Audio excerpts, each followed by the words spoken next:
Hi friend, welcome to a new process video where I share highlights of one of the most satisfying oil projects I have done this year.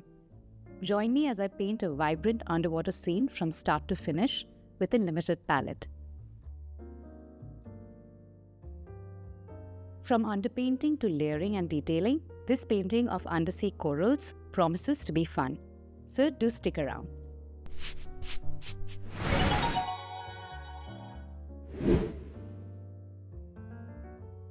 First, on a 18 by 24 inch linen canvas, I have roughly sketched out the composition with a charcoal pencil using the grit technique. I don't tone my canvas in one particular color this time. Instead, I introduce a limited set of family of colors, thinned out with solvent and a touch of medium as the first layer of an underpainting.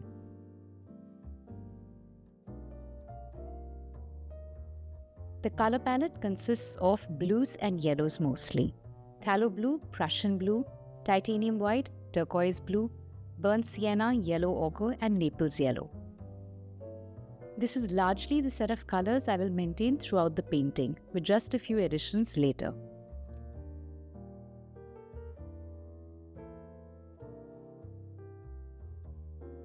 So let's talk about this color palette.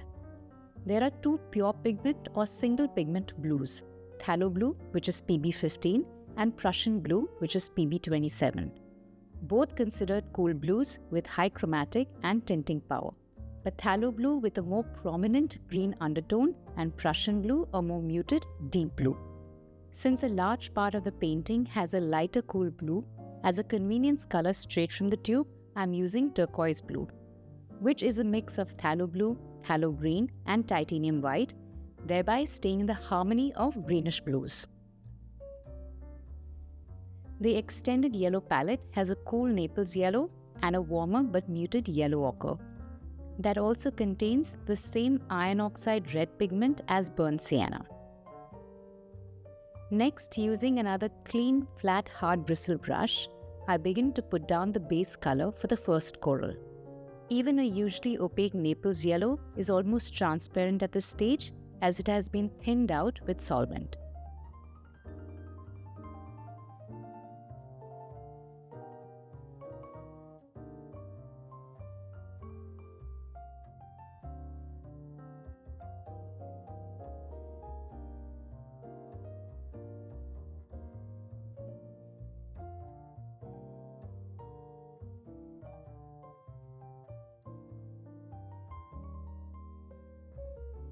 Having a few pigments in common between some hues will help ensure harmony and will be easy or pleasant on the eyes.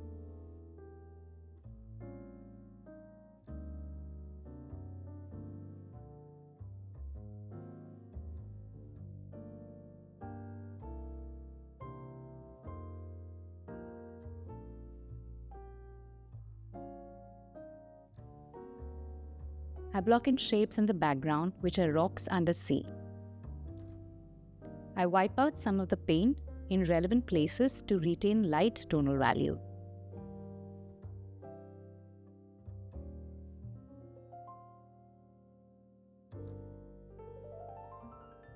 Now I let this canvas partly dry overnight.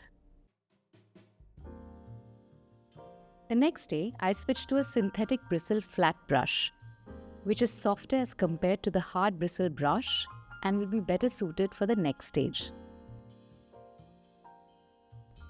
I start with the lightest hues and value and start to add layers. At this stage, I am using more paint to medium ratio and absolutely no solvent.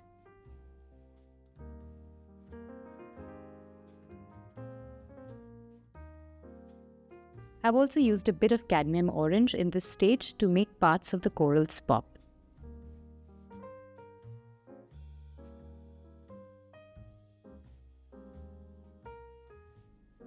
For some of the dark tones you see here, I mix Prussian Blue with burnt sienna. It gives a really rich dark tone.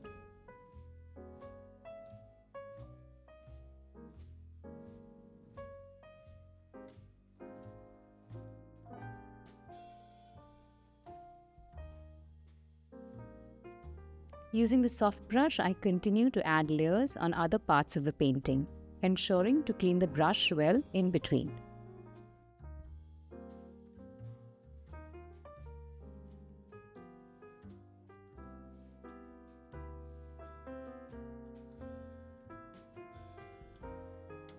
On their own, as well as when mixing these blues, yellows and iron oxide red, gives me a good range of luminous aqua blues as well as deep hues for shadows and muted tones to depict turbid waters.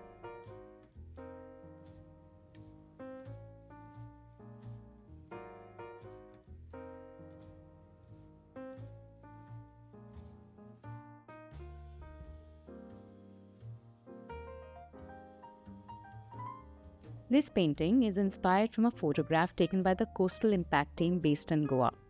If you've seen some of my earlier art videos on marine conservation, you will know that they are a team who are on a mission to restore coastal ecosystems.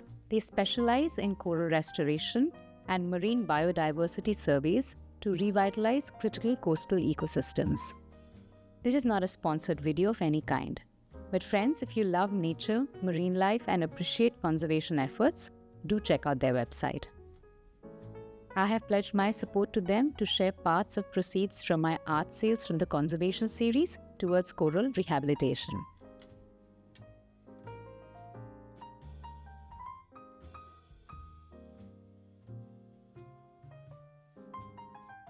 Using a long-handled round brush, I start to add in some markings that lay the foundation for detailing later.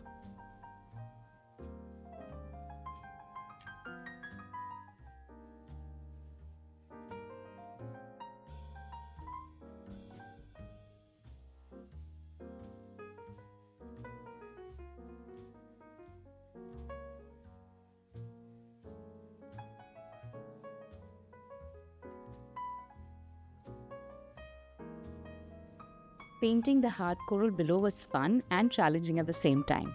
This coral is called Favites pentagona and forms these really distinct star-shaped or honeycomb-like shapes and are found in different colors. Without getting sucked into the detail of each shape, I try to keep the markings small on top and bigger plus vertical in the frontal plane to build a sense of depth and dimension along with darker tonal values.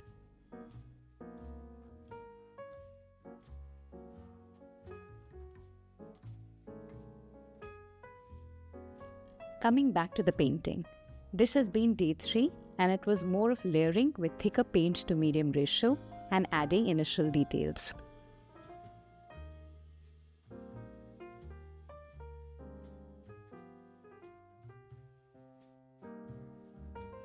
The bright coral above is Goniopora, commonly known as flower pot coral. They are fascinating since they are hard stony corals but extend the polyps really far out, so it looks like a flower arrangement. These thrive in turbid waters and high sedimentation zones.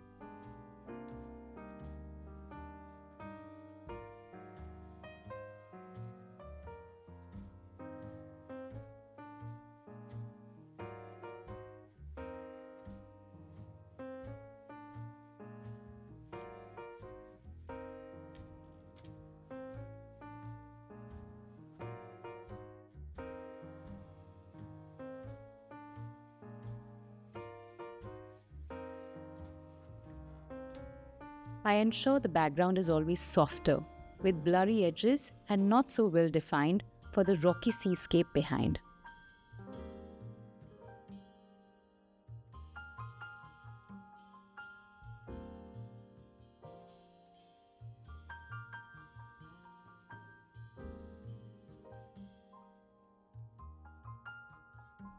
I still had to completely remove the charcoal sketch lines that were still peeking through in some places, especially from under the transparent yellow-orange pigments.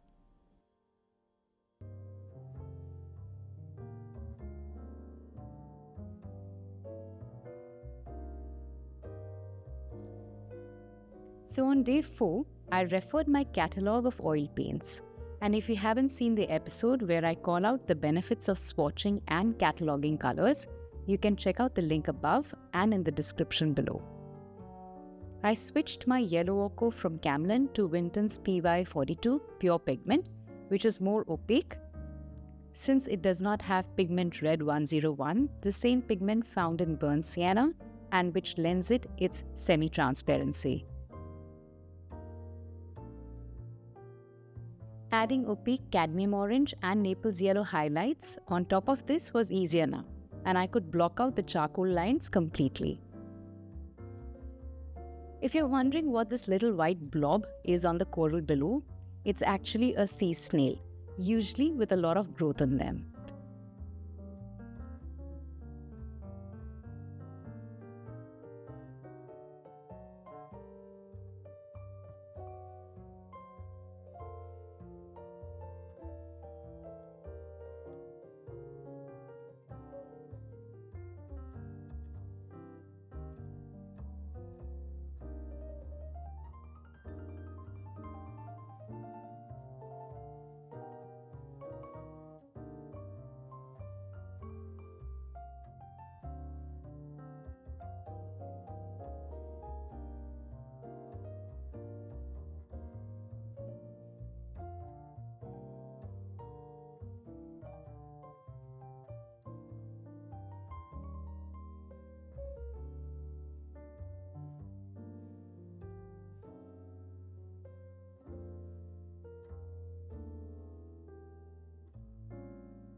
With some final touches, including painting the sides of the canvas, I feel happy to have completed this painting while really enjoying the process. Thanks so much for watching, and if you like this video, do give it a like and share with your friends and family. Let me know in the comments below what you like about seascape or underwater paintings. Until then, stay curious and keep painting.